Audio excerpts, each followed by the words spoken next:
हाँ बॉबी जी, ये आपका डिवाइस रेडी हो गया है, फुल टेस्ट हो चुका है। आपको सिर्फ इतना ही करना है, इसको कहीं भी अच्छे जगह पे हैंग कर दो। पीछे एक होल है, डाल दो स्क्रू में। ये जो वायर गया है किसी भी बोर्ड में, चाहे 2 पिन हो चाहे 3 पिन हो, आप वो टॉप जो आपके पास है वो लगा के इसको चालू रख देने का है 24 घंटे बस, और इसको छोड़ देने का है। ग्रीन लाइट का मतलब आपका पावर सप्लाई है। इधर एक स्विच है बारीक सा, इसको दबाते ही वो रीसेट हो जाएगा। बाकी कुछ भी नहीं है इसके अंदर। बैटरी फुल चार्ज हो चुकी है। 5-6 साल तक बैटरी का कोई झंझट नहीं है, कोई मगजमारी नहीं है, और उसके बाद भी बैटरी बहुत ज़्यादा चलेगी।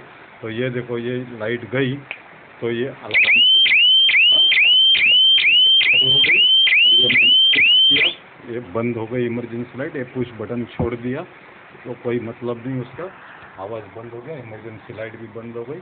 अब ये फिर लाइट आ गई तो इधर ये ग्रीन लाइट शुरू हो गया, आवाज़ नहीं करेगा। जब लाइट जाएगी तो दोबारा ऐसा ही होगा। ओके, थैंक यू, भेज देता हूँ आपके लिए। ओके, जल्दी से जल्दी पार्सल आपके पास पहुँच जाएगा।